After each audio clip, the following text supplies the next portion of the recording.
one thing that comes to mind when I look at these results is to say, a country that chooses to make English compulsory, but agriculture to be optional, will produce citizens that speak English eloquently on an empty stomach.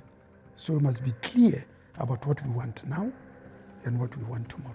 You can't look at the oppressed, who oppressed you for 350 years, now to be your savior. There is nothing more unequal as treating two people that are unequal equally. Bonang Mohale, an esteemed South African figure, is a force in various leadership roles. As Chancellor of the University of the Free State, Professor of Practice at the Johannesburg Business School, and the Chairman of Bidvest Group Limited and SBV Services, his impact is profound. Former CEO of Business Leadership South Africa, he steered influential dialogues with the government and advocated for pro-business policies. With a distinguished career in multinational companies like Shell and leadership roles at SAA, Sanlam, and more, Mohale is a change agent and a defender of democracy. His accolades include the Forbes Women Africa Male Gender Advocate Award and the BMF Lifetime Achievement Award, recognizing his bold and courageous contributions.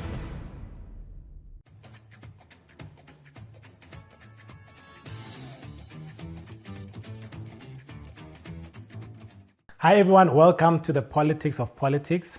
As promised, this is the part 2 of the engagement with Professor Bonang Mohale. If you've just joined us, I would urge you to really go back and watch part 1 of this interview, wherein we went into details about that intersection between business and politics. We spoke a little bit about Mr. Mohale's book, Behold the Title, and I asked him some of the questions from the book as well. So remember to go on to Spotify or YouTube, like our channel, and subscribe. Dr. Mohale, welcome back. Thank you for having me, Dad. Thank you, sir. Thank you, sir. I want to get straight into it. I mean, in part 1, we covered a lot of themes. One of the themes that we covered was the approach that you think may have been a better sell to the voters around the Moonshot Pact, which is led by the DA, which is a combination of about 7 or 8 parties that are hoping to work together. And there's a point that you had mentioned for the viewers that are only joining us in part 2. One of the points that you've mentioned was the ethical leadership, but also the idea of a visionary leader who is able to read the time and the moment and the mood, and that one of those moods being the fact that South Africa cannot be ready at this point for a white president, and that maybe a better solution for John Steenhuisen would have been to step back and allow a consensus leadership to emerge that can be able to lead this pact.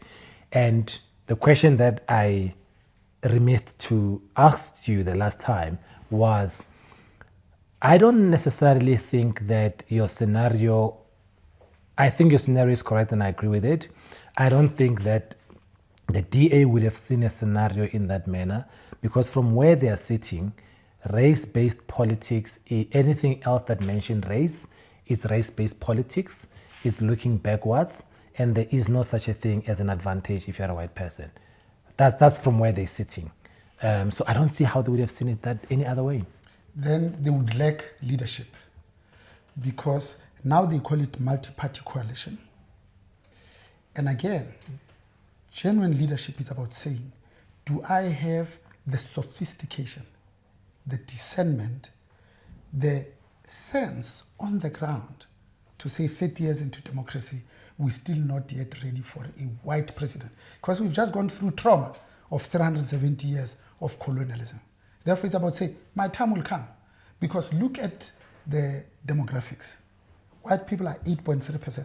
So if you go back into your own strategic planning session and say, I'll appeal to white people, ex-National Party people, the Freedom Front plus people, and you define it that way, you are limiting yourself to just a 20% party, or even less. But the second cardinal sin you then make is, how do you move from saying the opposition parties come together to unseat the incumbent, and then you say, but our number one enemy is the EFF with 11% and growing.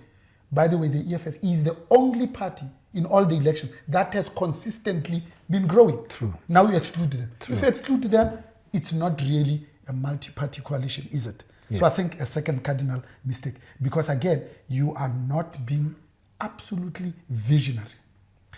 When you go to the Nelson Mandela Foundation Yes. in Central Street, Yes. there's a room called the Dialogue Room. When former President Rolihlahla Nelson Mandela Yes. launched it, Yes. he brings medicine, general medicine from Botswana. But the daughter of the Afrikaner Weerstand Beweging, Eugene Terreblanche. to bring them into one room to say, tell me about your father. And Metzing's daughter tells also about her father. And the end of the message is to say, to this young white Afrikaner daughter, the father was a loving father and a considerate husband. It is true. And to Metzing, General Metzing saw his own people being killed like chickens. It is true. And he ends up by saying, is it possible to have two truths At the same time. sitting together side by side without any truth invalidating another truth? That was the most profound lesson for me. In my own ways, just because I'm right does not make you wrong. But apparently Mandela sold out. The people who say he sold out are the people who don't understand the context, who don't understand the difficulties, who don't understand the trade-offs. Because whenever you get into a negotiated settlement, we didn't win anything. We didn't kill, we didn't drive people to the sea. We decided, because of a number of events, the Iron Curtain went up, the wall came down, Yes. the backers were not there. It was 1987, yes. And a year before our elections, Chris Hani gets killed. This country nearly burned. Here is F.W. de Klerk exercising leadership. He's the president of all South Africa, of white people and black people, of Stellenbosch and Soweto. He says, I'm not the right person to quell this crowd, to say, don't go and revenge the murder of your own leader.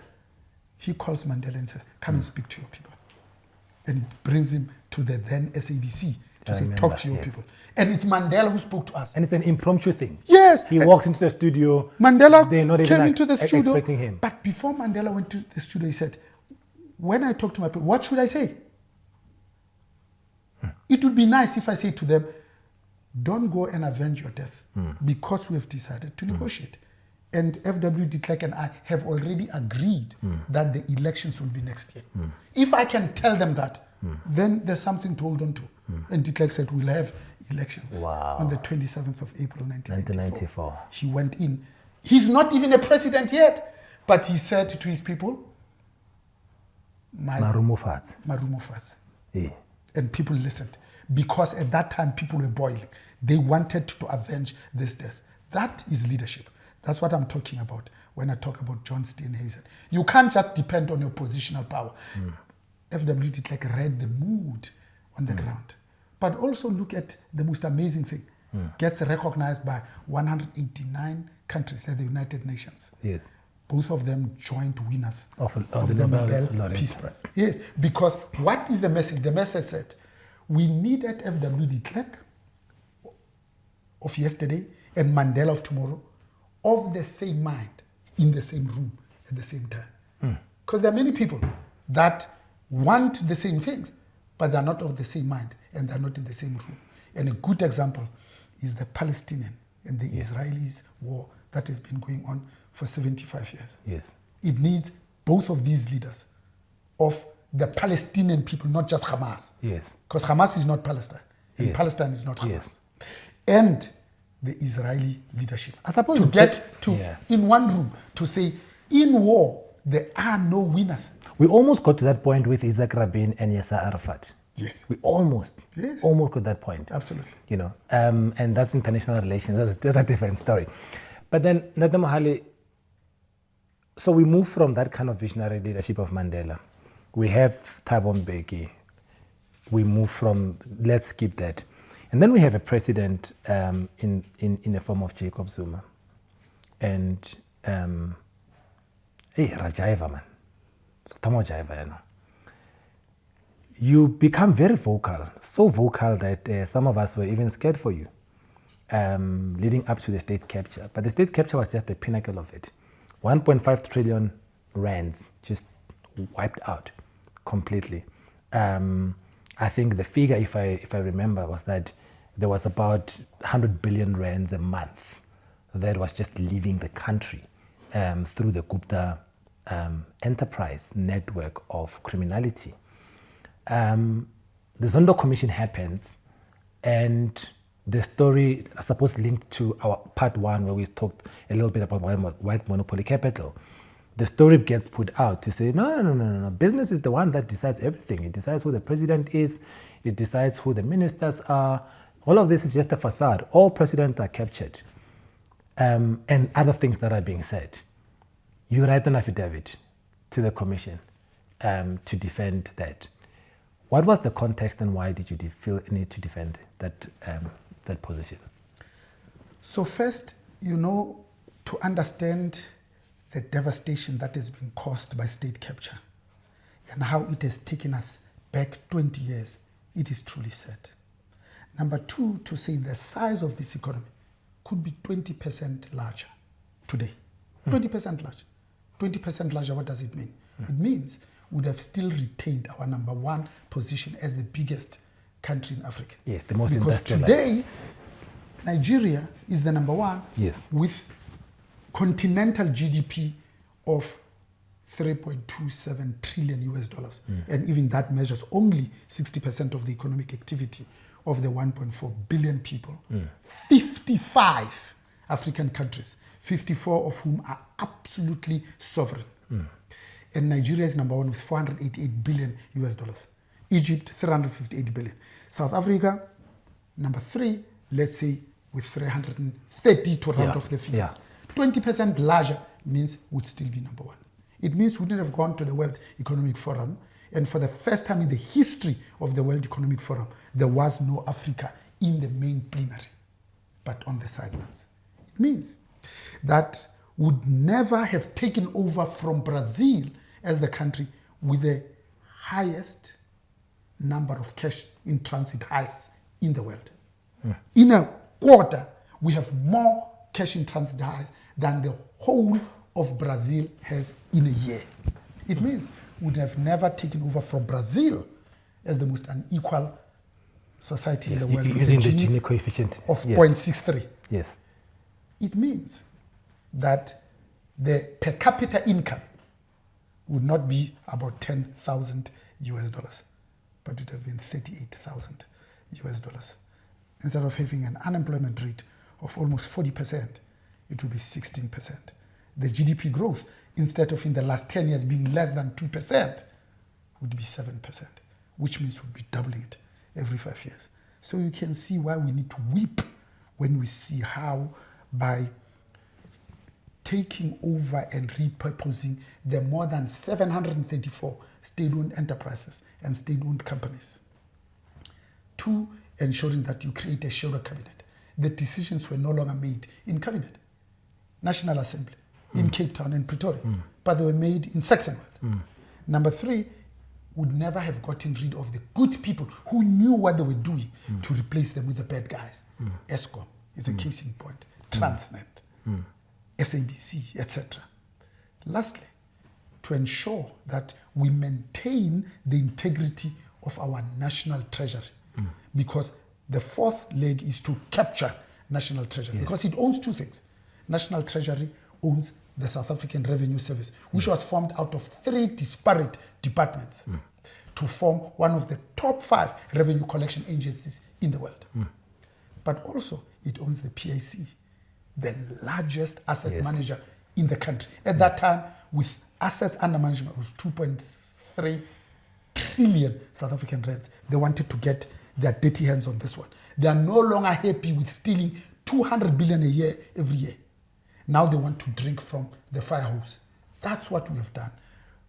Because of that, we have introduced a culture where we steal from the mouths of young babies. We steal from the mouths of the sick and dying, because we even looted the 500 billion response to the COVID as socio-economic relief.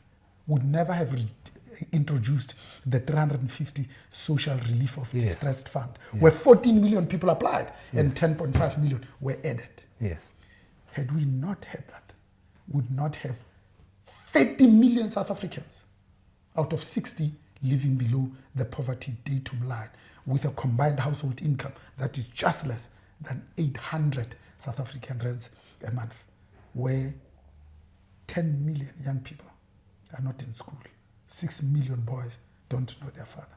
That is the devastation that has been caused. If you are a true patriot and you have to love your people to lead them, how could we sit down and fear death in Kabi to say we could be shot, instead of saying, I will do whatever it takes so that when my 2 daughters ask me, but it happened on your watch. Yes. It happened during your time, but what did you do? I can say, the least I could do was to speak up. The second I could do is I got out of retirement and went into business leadership South Africa, because if business is transformed, South Africa will be transformed. At that time, business was employing 13.5 million people.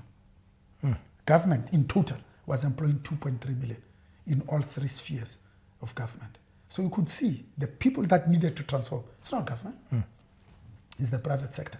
That's why a serious intervention is needed to steer business back. Do you think that State Capture Commission, do you think it was a success?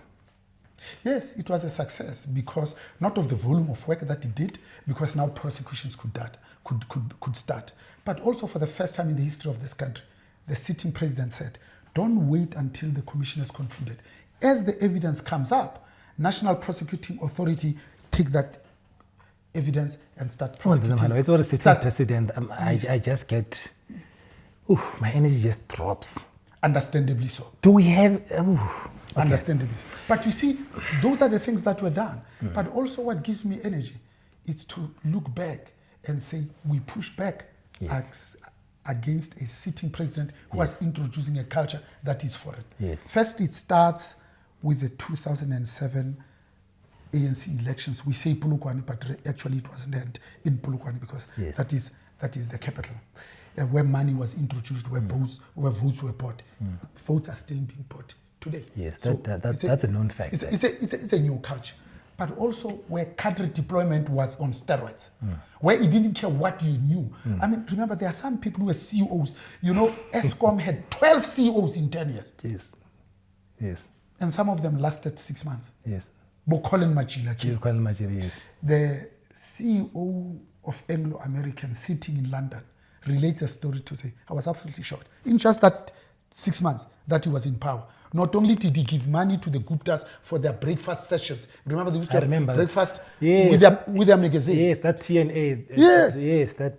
But he says the temerity on SABC. And but the temerity of somebody coming into my office, Makutifani, and saying, you're going to lose your coal mining licenses. You're going to lose them. But if you want to keep them, went to his back pocket and said, here's a list of 50 names of people that you must do business with, then you'll keep your contract. Straight up. He tells the story to say, I was absolutely shocked out of my skin for somebody to get onto an aeroplane, come to my office in London as the CEO of Anglo American. He's an Australian with that Australian accent to say, and he gave me. But he was at PSC at the time. Of 50. Wasn't he?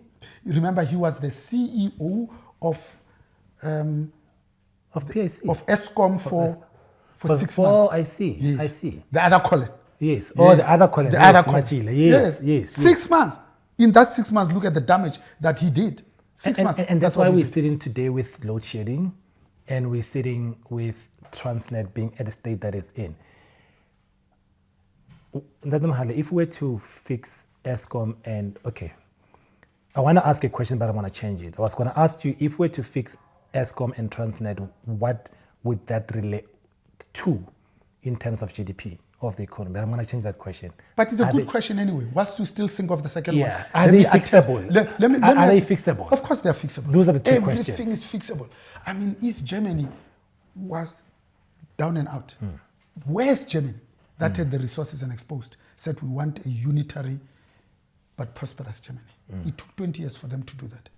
Rwanda, it doesn't matter what you think of Paul Kagame. Yeah, 94. Tutsis and Hutus. 800,000 on the 27th of April when we went into the elections. Yes. At the end of that month, a million people were killed. In 20 years, we don't speak of Tutsis and Hutus, but just Rwandans. Rwanda, yes. You go into a public bus and you get free Wi-Fi. Yes. Young ladies with their bum shots, with their Maltese poodle, at 23:30 go to an ATM, take out money, put it in their purse, and they go back safely. You can't even do this on midday here in Bedfordville. So he did some stuff and he really turned, even though from a small base because it's 12 million people. But you see, what we need to think of, it's not just how much money was stolen, 1.5 trillion in 5 years. Absolutely right. But the opportunity cost. Imagine for a moment, if there are more than 734 state-owned enterprises, we just put in women as CEOs. For 5 years, no political interference. Today, as we speak. And after 25 years, with 20% of them having failed, today we'll be saying we've got 3,000 men and women, in fact women only, who know how to run complex entities like Transnet and SAA, an 85-year-old award-winning African airline. We can count Maria Ramos. Yes, absolutely. We could have done that. Yeah. And then lastly, look at the devastating consequence it has had on the economy. So the CSIR, together with the Department of Mineral Resources and Energy, does a piece of work. 2022 audited figures, they measure the cost of unserved electricity. Unserved. Yes. The only customer in the world that begs you, use less of my product. They even run a marketing campaign. Yes. So that they put that figure 2022 at 6.4 gigawatt. At 80 rand per gigawatt. The price was 85 at that time. But say 80 rand. 570 billion wiped off our GDP. 2% wiped off. Now, 2% might not sound much, but when you consider that in the last 10 years, this economy has never grown by more than 2%, you understand. But also, you compare and contrast it with population growth, which is on average 1.5. You see that you and I are going backwards because our disposable income and discretionary purchasing power buys us less now compared to the same period last year. Between stages, we lose 500 million a day. At stage 6, that's 4 billion a day. That's on a conservative estimate. And we know that energy is the fourth means of production. Absolutely. When land is the primary means of production. So instead of talking about white monopoly capital, radical economic transformation, terms coined by Bell Pottinger, even though they are true, we need to be saying, why is government not changing the status of its own people? Why is government still putting people in barracks like Soweto? Even with Cosmo City, these people work in downtown Joburg. It's a private company that created Maboni. Why doesn't it modernize these hijacked buildings and then it converts them into living quarters where young people could be and walk to work and eat in the restaurants here and have their entertainment here next door? Why are they not doing it? We need to say, but government has all the power to give people the title deeds of Soweto. You know, Soweto, officially they tell us there's 2 million people. Unofficially, there's 3.5 million people in Soweto. Soweto has more people than the old Saku region. What is the Saku Lesotho, Eswatini, and Botswana. Custom unions. Because, Southern African Custom Union. Because all of those countries, on average, have about 2 million people. Yes. So Soweto is a country. And as business, we need to say, it's okay for these blacks to drive the BMWs and Mercedes-Benz in Soweto. But when they're involved in an accident, there's not a single body repair shop that can do it in Soweto. So they must get into this car and bring it to town. That's what transformation means. It is practical, it is palpable, you can touch it, you can taste it, you can smell it. And we need to put the blame on us as South Africans. Because you see, we say our constitution is the best in the world. Not because of what's contained in the main body of the 198 sections of the constitution.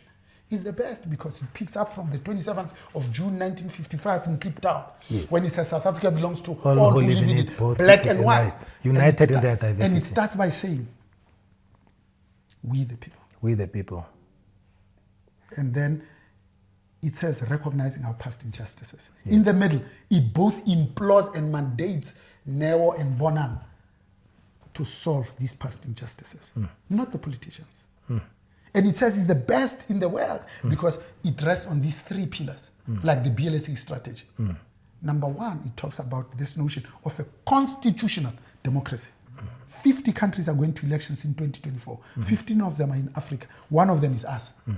Not all of those countries that hold regular elections are democracies. Yes. Our wording says constitutional democracy, the supremacy of the constitution above the executive. That's why the Constitution Court can say to the president, you failed to uphold, respect, and protect your job description, which is the Constitution. The second, it talks about social justice. The last, it talks about fundamental human rights. There's 30 of them. It's defined by the United Nations. Yes, the freedom of association, the freedom of speech. Included in the Bill of Rights as well. Yeah. But most important, freedom from hunger.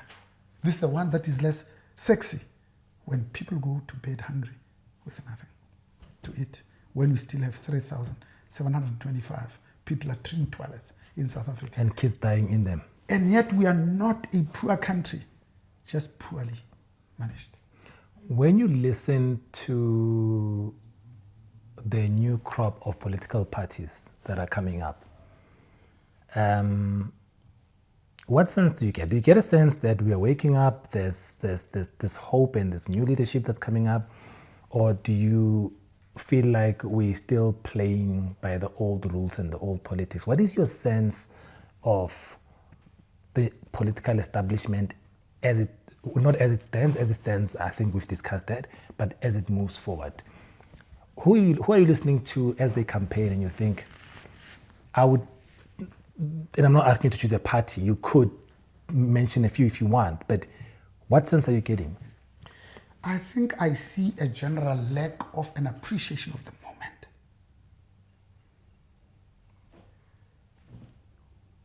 There was glasnost in the USSR. But when they started talking about their history, rather than what they've done, they knew that the end has arrived. Therefore, they choose that they are going to fragment into 1,001 little pieces because the Iron Curtain went up. Germany, West Germany was okay. Yes. It was the darling of the nation. It was the biggest economy in the 28-member European Union. Yes. All the good quality cars are manufactured there. But they were not happy because they knew that one day they woke up and the husband had gone to work, the wife was here, and the wall came down. Yes. And they brought down that wall. Yes. So that families can be reunited. Because they wanted a united Germany. It took 20 years. That was united. We need that sense of the moment now. So 30 years into democracy, our people have gone backwards. Therefore, something needs to give. It can't be business as usual. Therefore, if it can't be business as usual, business needs to say, we're not party political, but politics determines economics. Doesn't matter what we do. If there's no regulatory certainty and policy stability, doesn't matter what we do. We're never going to make money. By the way, when they realize that, then I think the ball is in the opposition's court for them to go into one room and say, how do we use this gift that our people are going to give us in 2024? And what are the messages that we can tell them to give them the sense of hope that things are indeed going to change? And what are the 5 messages that we can come up with? And who is best positioned to lead us? Because a good leader is the one that knows when to lead, but also when to be led. Because if my leadership can be challenged, that makes me a questionable leader. Last question, Prof. How much? How much do you need for us to raise for you to run for president? I would love to be president of Business Unity South Africa, which I was, and stepped down. I would like to be the president of the BMF, which I was, and stepped down. I'm a president of business. Each should stick to their lanes. But on a serious note, my grandmother says, nature doesn't like a vacuum. Because when the good people leave politics, because it will taint their good names, others will fill in the gap. Therefore, it's when, like John Chitongo in Kenya, who himself is a Kikuyu, they win the elections, and he sees his people get into a room and says, those guys ate, it's our turn to eat too. Yes, it's our time to eat. And he says, no, you can't. And he writes the book, It's Our Time to Eat. Yes, it's Michael Ronga. Yes. Michael absolutely. Ronga, yes. And he tells the story of John Chitongo. Correct. Yes. Yes. And who says, not in my watch. And he refused, even though it was his people who were coming in to eat, because he said, that's not what we struggled for. We struggled so that, like the rising tide, we lift all boats.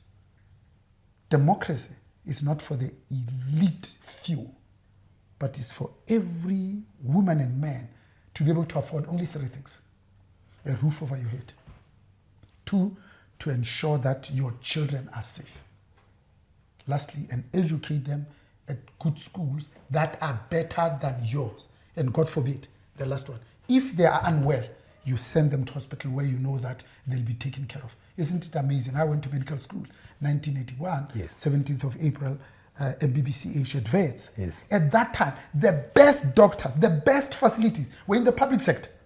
Wow. Yeah. Today, the best doctors and the best facilities are in the private sector. Because unfortunately, everything where government has failed has spawned the private sector, where they've seen the opportunity to make money until cancer. Because nature doesn't like a vacuum. It doesn't like the vacuum. Yeah. The courier companies, private security. Yeah. You know, private security, 2010, there were 580,000 of them. South African Police Service, only 180,000, 5 times more.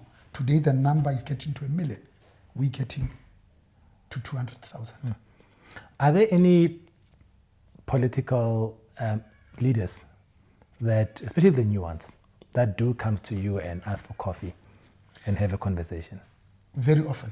And some of them just to say, what are the type of things should I be thinking about? Others to say, but where should I be looking? The same way that there are a lot of CEOs that come to you and say, I've just been appointed, could you hold, guide, and counsel? Yes. But remember, that's a black thing. Yes. That's how we grew up. Yes. When you become king, Yes. you put a council of 10 elders Yes. to say, tell me how I should. I'm not going to do everything you tell me Yes. to, but at least I don't want to make the mistakes that you have made. Yes. So it always makes sense to go to somebody else to say, and it's only the professionals that get a coach, the Tiger Woods, to say, just watch how I'm hitting the ball Yes. and tell me how I can get better. Yes. That is always, I think, desirable. For me, as I end, I think education is our salvation, because it's the shortest way in which can transcend social classes. We're sitting with a small problem of historical debt that's sitting at 16.5 billion. At universities. 9.2 billion of which is irrecoverable at all the 26 public universities. You're absolutely correct. Yes. And yet we've got 400 companies listed on the GSE. Now it's 287. And if one excludes the 3.5 million small, medium, and micro enterprises, because those are survivalist, and you start only with the 1.5 million medium-sized companies with a turnover in excess of 300 million rand per annum. And in particular, you look at the 60 companies that own equities in 80 private equity firms. All of them have some sort of a corporate social investment program. Yes. All of them have at least 4 focus areas. 100% of them in those 4 focus areas, one of them has to do with education.